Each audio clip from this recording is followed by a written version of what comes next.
Yes, good afternoon mga kalapatids. Jason Kaunan po or mas kilala bilang Bonakid.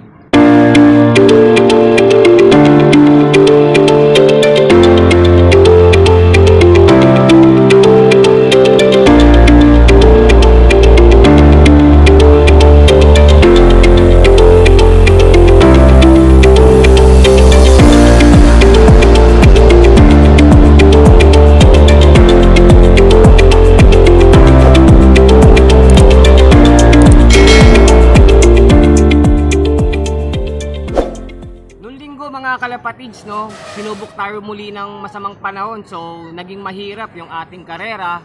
So for sure, napakarami na namang ibon na hindi nakauwi at marami na naman na hindi nakapag-clock sa atin. So ngayon, wala tayong ibang gagawin kundi pagbigyan tuunan pansin yung mga ibon natin natitira na siyang lalaban pagdating sa mga tawid dagat race. So pag sinabi natin tawid dagat race, yan na nga, dyan na tayo pumapasok, yan yung tinatawag natin na long distance race. So, today, ating pag-uusapan at aking i-share sa inyo kung ano yung aking mga ginagawa pagdating sa long distance race, ano yung mga way para mapauwi natin sila sa ganun kalayo ng karera. Tara, samahan nyo ako.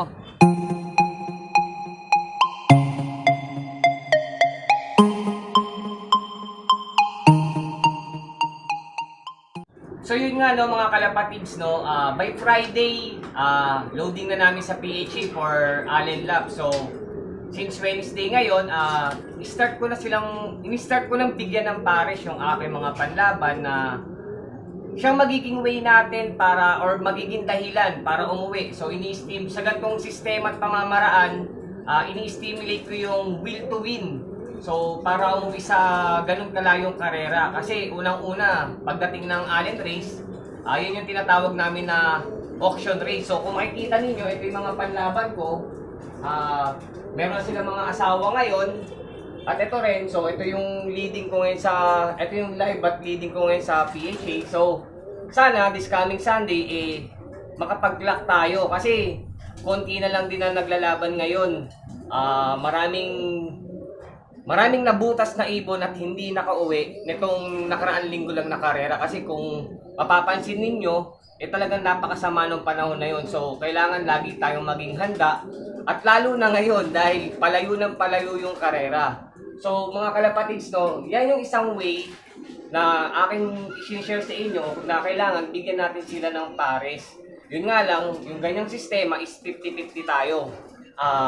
Dalawa lang yan. It's either makabuti or hindi. Kasi ang number one sa ganyang sistema is stress. So kailangan ma-overcome ng ating mga alagang ibon or yung mga panlaban natin yung stress na yun. Kasi instead na nagpapahinga sila sa biyahe, gising sila at ang iniisip nila yung iniwan nila sa loob. So, pero pag na-overcome naman nila yun, uuwi at uuwi yung ating mga alagang kalapate.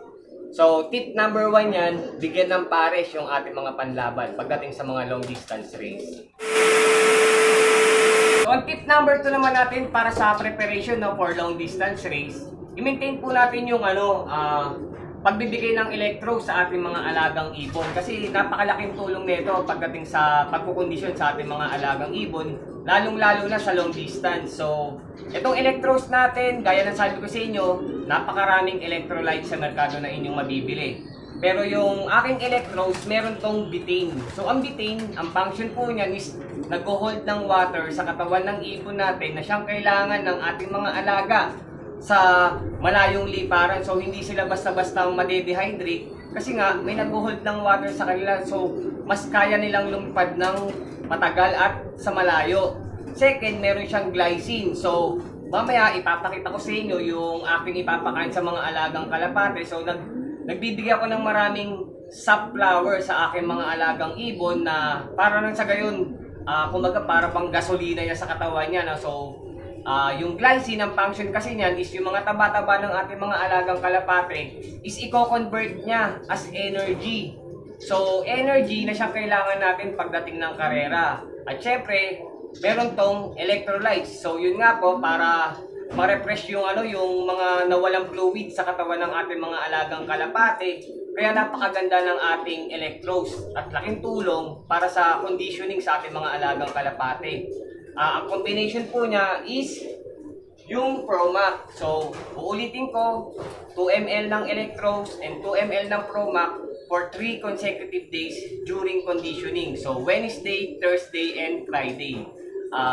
I'm sure mga kalapatids, no, napakalaking tulong nito mga bagong produkto natin na to na ngayon ay kalat na sa merkado at inyong mabibili sa mga poultry supply. So, sa mga gustong sumubok ng aking product, available din po ito sa Shopee. So, pwede nyo pong mabili yung aking mga product sa Shopee. I-type nyo lamang po yung Colombiday Poultry Feeds PH. So, mga kalapatids, yan po yung tip number 2 natin. At mamaya, aking ipapakita sa inyo yung ating mga pinapakain sa ating mga ibon, preparation for long distance race.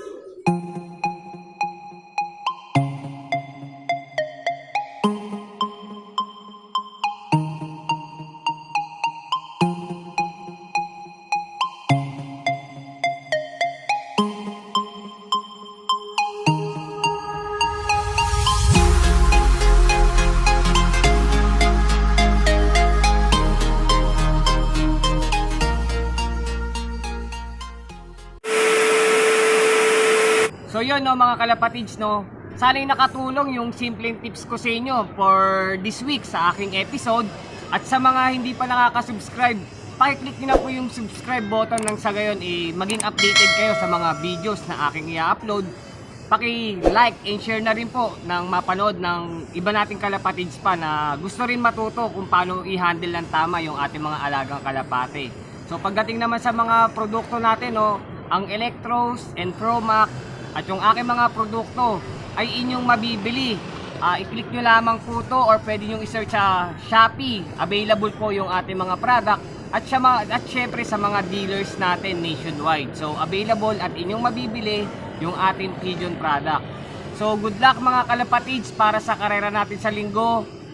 Pray lang po tayo at sana maging maayos at makatawid yung ating mga alaga para sa Tawid Dagat Race for this coming Sunday. Muli, maraming salamat. Keep safe always and God bless.